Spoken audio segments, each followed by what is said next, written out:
కల్తీ మద్యం ఉదంతాలు ఒక పక్కకెళ్ళిపోయినాయి. తర్వాతన కల్తీ మద్యం మళ్ళీ తయారై రావడం మొన్న ఈ మధ్యన ఇంకొక చర్చనీయాంశం. ఆ తర్వాత ఈ ఏదైతే మొన్న ఈ మధ్యన జరిగినటువంటి తిరుపతి లడ్డూకి సంబంధించినటువంటి ఉదంతంలో కొత్త మలుపులు, న్యాయస్థానాల్లో వివాదాలు.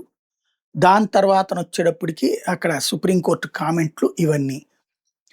ఇంకొక వైపున టీవీ మన టీటీడీ చైర్మన్ నాయుడు గారి మీదన లైంగిక అంశాలకు సంబంధించినటువంటి వీడియో టేపులు. దాని తర్వాతన వచ్చేటప్పటికి ఇప్పుడు పుట్ట మహేష్ యాదవ్ డ్రగ్సు. 1 బై 1 వరుసగా దెబ్బ మీద దెబ్బ తగులుతున్నది ఇటు అధికార పక్షానికి. లేదు అనుకున్నయి కనబడుతున్నట్టు. అంటే అంతా సూపర్, మేము పరిపాలన అద్భుతంగా చేస్తున్నామని చెప్తుంటే జరుగుతున్నాయి. అలాంటి సిట్యుయేషన్‌లో ఇప్పుడు ఏదన్నా మరి డైవర్ట్ చేయాలా? లేపోతే కష్టం. ఏ డైవర్షన్ పాలిటిక్స్ బిగిన్ అవుద్దో చూడాలి.